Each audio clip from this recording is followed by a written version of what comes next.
እንደምናመሻችሁ ክቡራን ተመልካቾቻችን ባለሟንጫ ማጣሪያ የኢትዮጵያ ብሔራዊ ቡድን ከናይጄሪያ አቻው ጋር ባድርገው ጨዋታ የሚያተኩሩ የስፖርት ዜናዎቻችን እንደሚከተለው ይቀርባሉ። ፍቅር ይልቃል ነኝ። ለ2014 ባለሟንጫ ማጣሪያ ኢትዮጵያ ከናይጄሪያ ጋር ያደረገችው የመጀመሪያ ጨዋታ በናይጄሪያ 2-1 አሸናፊነት ተጠናቀቀ። በጨዋታው የዋሊያዎቹ ያገኙትን እድል መጠቀም ባለመቻላቸው ውጤት ለማጣት ተገደዋል። ቡድኑ ያሳየው አጫዋትና ፍክክር የሚበረታታ ተብሏል። ሀና ገብረስላሴ በጨዋታው ዙሪያ ዘገባ አላት።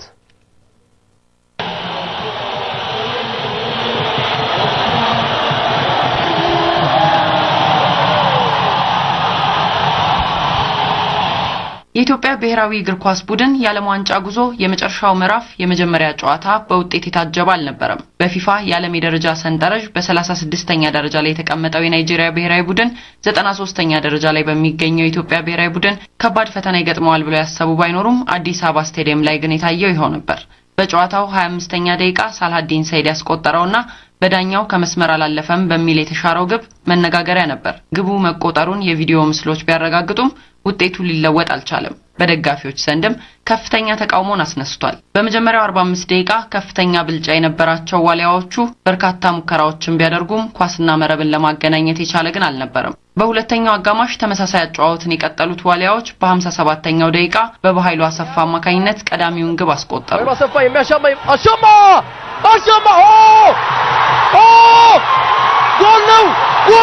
ጎል ነው ኳሱን ይዞ ገብቷል።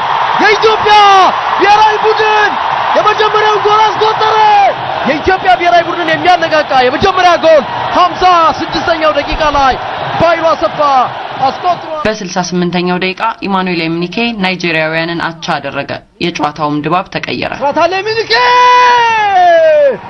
የሚገርም ነው። በ9ኛው ደቂቃ አይናለም ኃይለ በሰራው ጥፋት ምክንያት የተሰጠውን ፍጹም ቅጣት ምት ኤምኒኬ ወደ ግብ በመቀየር የናይጄሪያን አሸናፊነት አረጋገጠ። በቀላሉ ኳስን ከመረብ አገናኝቷል። ሁለተኛ ጎል ኤምኒኬ አስቆጥሯል ለናይጄሪያ ብሔራዊ ቡድን። በጨዋታው የተሻለ እንቅስቃሴን ያሳየው የኢትዮጵያ ብሔራዊ ቡድን አሁንም የብራዚል ጉዞ አልተቋጨም። ቀሪ 90 ደቂቃዎች በናይጄሪያዋ ከተማ ካላባሪ ተጠብቀዋልና። የኢፌድሪ ጠቅላይ ሚኒስትር ኃይለማርያም ደሳለኝ የኢትዮጵያ ብሔራዊ እግር ኳስ ቡድን ለዓለም ዋንጫ ማጣሪያ ከናይጄሪያ አቻው ጋር ያሳየው አቋም ሊበረታታ ይገባዋል አሉ። ቡድኑ ምንም እንኳን በሜዳው በናይጄሪያ 2-1 በሆነ ውጤት ቢሸነፍም ያሳየው የጨዋታ ብልጫና በደጋፊው ላይ የፈጠረው መነቃቃት የሚደነቅ ነው። ለወደፊቱ ስህተቶችን በማረምም ወደ ተሻለ ደረጃ እንደሚደርስ ያላቸውን እምነት ጠቅላይ ሚኒስትር ኃይለማርያም ደሳለኝ ገልጸዋል።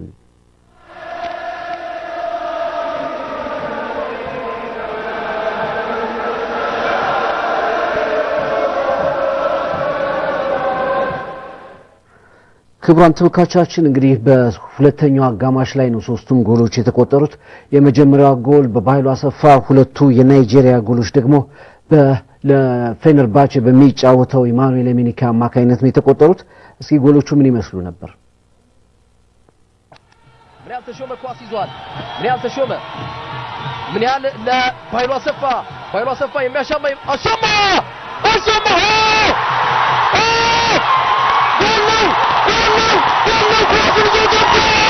የኢትዮጵያ ብሔራዊ ቡድን የመጀመሪያውን ጎል አስቆጠረ። ባይሉ አሰፋ የኢትዮጵያ ብሔራዊ ቡድን የመጀመሪያውን ጎል አስቆጠረ።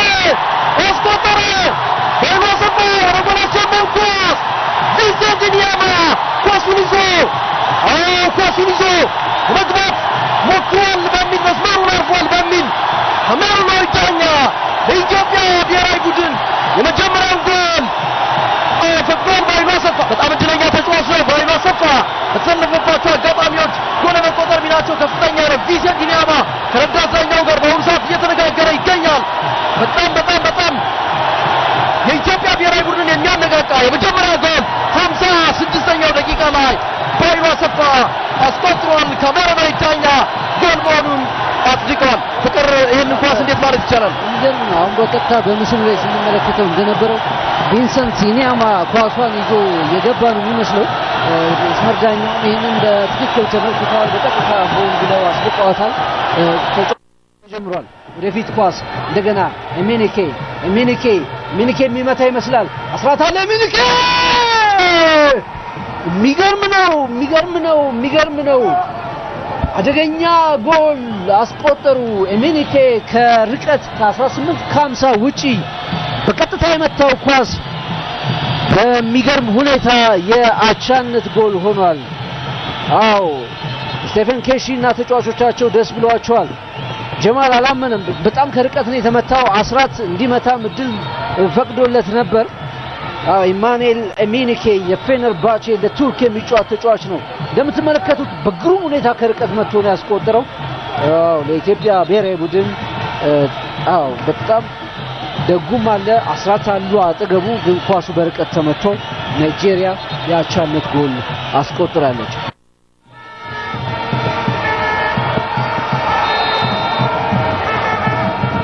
ፔናልቲ ሰጥቷል ዳኛው ፔናልቲ ሰጥቷል አይናለም ኃይሉ ጥፋት በመስራቱ ፍጹም ቅጣት ምት ሰጥቷል ካሜሮናዊ ዳኛ ፍጹም ቅጣት ምት 88ኛው ደቂቃ ለናይጄሪያ ብሔራዊ ቡድን ሰጥቷል ሚኒኬ ከጀማል ጣሰው ጋር ግሩም ኳስ በቀላሉ ኳስን ከመረብ አገናኝቷል ሁለተኛ ጎል ሚኒኬ አስቆጥሯል ለናይጄሪያ ብሔራዊ ቡድን ናይጄሪያ 2 ኢትዮጵያ 1 ፍቅር ያውኑ ኳስ እንዴት ማለት ይቻላል እንግዲህ በጨዋታው 23ኛ ደቂቃ ላይ ኢትዮጵያ ብሔራዊ ቡድን በግልጽ እንደታየው አንድ ጎል ተሽሮበታል ከዛ ውጪ የተቆጠሩት ጎሎች ይሄንን ይመስላሉ ማለት ነው በአዲስ አበባና በተለያዩ የክልል ከተሞች ይሄንን ጨዋታ በርካታ የህብረተሰብ ክፍል ተከታትሎታል በአዲስ አበባ በተለያዩ ቦታዎች ላይ የኢትዮጵያና የናይጄሪያን ጨዋታ የተከታተሉ ደጋፊዎች በቡድኑ ጨዋታ ደስተኛ መሆናቸውን ተናግረዋል ዋላዮቹ ቀጣይ በሚኖራቸው የደርሶ መልስ ጨዋታ ድክመታቸውን ካረሙ ውጤት እንደሚቀናቸውም ደጋፊዎቹ ተስፋ አድርጓል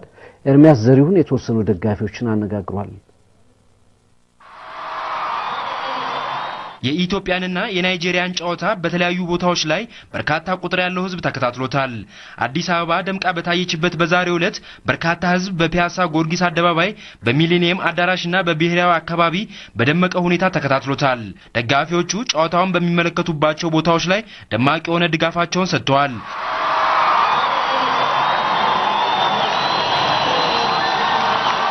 ከጨዋታው በኋላ በተገኘው ውጤት ዙሪያ ደጋፊዎች አስተያየታቸውንም ሰጥተዋል ጨዋታው በጣም አሪፍ ነበር ግን አሸነፍም እንዳለ መሸነፍ እንዳለ ተቀብለን አሁን ተበተነናል ለቀጣዩ ደግሞ አሪፍ እድል እንዳለን አስባለሁ ጥሩ ታግለናል አሪፍ የሆነ ነገር አሳይተናል ያው መሸነፍ ደግሞ እንኳንኛ ሌላም ትልልቅ ቡድኖችም ተሸንፈዋል አሪፍ ነገር አሳይተናል በትንሽ ውጤት ነው የተሸነፍነው ለሚቀጥለው ደግሞ ጥሩ ውጤት እንደምናስመዘግብ ባለ ሙሉ ተስፋ ጨዋታው በጣም አሪፍ ነበር አጋጣሚ እጃችን ላይ ነበር ውጤት ነው በማይረባ ነገር ከጃችን ያወጣ ነው እንወይ የሚቀጥለው ጨዋታ ተስፋ አለን ብለን እንትንላለን ሙሉ ለሙሉ አልቋል ማለት አይቻልም በዚህ አጋጣሚ አሰልጣኛችን በጣም ልናመሰግነው ጨዋታው አሪፍ ነው በሚገባው ሁኔታ ጨዋታውን ተቆጣጥረውታል በጨዋታ በሚገባ በልጠናቸዋል ጨዋታ አንደኛ ግን ያው ዳኛው ያረጋው ነገር ያናድዳል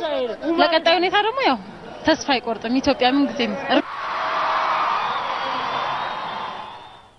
የኢትዮጵያ ብሔራዊ ቡድን የመልስ ጨዋታውን ከአንድ ወር በኋላ በናይጄሪያ ካላባር ከተማ ያካሂዳል ክቡራን ተመልካቾቻችን የሰዓቱ የስፖርት ዜናዎች ይመስላሉ ስለተከታተላችሁ እናመሰግናለን ደህና ደሩ